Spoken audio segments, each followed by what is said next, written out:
Anda masih bersama kami di Liputan Metropolis Malam, pemirsa. Kejaksaan Negeri Musi Banyuasin menyerahkan Haji Alim tersangka korupsi beserta barang buktinya ke penuntut umum.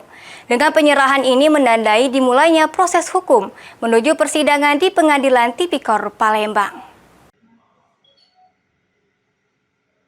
Setelah dinyatakan lengkap, penyidik Kejaksaan Negeri Musi Banyuasin melakukan penyerahan tahap 2 tersangka Haji Alim beserta barang bukti kepada penuntut umum.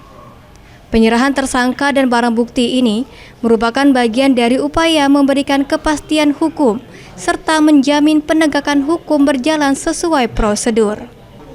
Abdul Haris memastikan saat ini kondisi tersangka sudah membaik dan dapat berkomunikasi saat proses penyerahan dilakukan.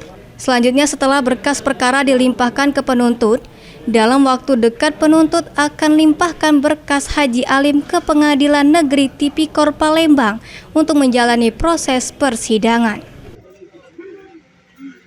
Kemarin sudah dilakukan penyerahan tersangka dan barang bukti, penyerahan tahap 2 oleh jasa penyidik ke jaksa penuntut umum Kejaksaan Negeri Musi Banyuasin, dan alhamdulillah sudah berjalan lancar. Kondisi tersangka alhamdulillah sehat dan bisa berkomunikasi, sehingga nanti kita harap ke depan beliau juga dapat mengikuti jalannya persidangan.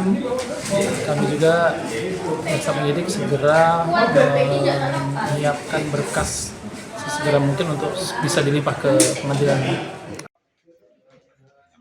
Saat ini Kejari Muba telah menyiapkan tim medis untuk memastikan kondisi kesehatan tersangka selama menjalani proses persidangan. Ruzi Iskandar, PAL TV.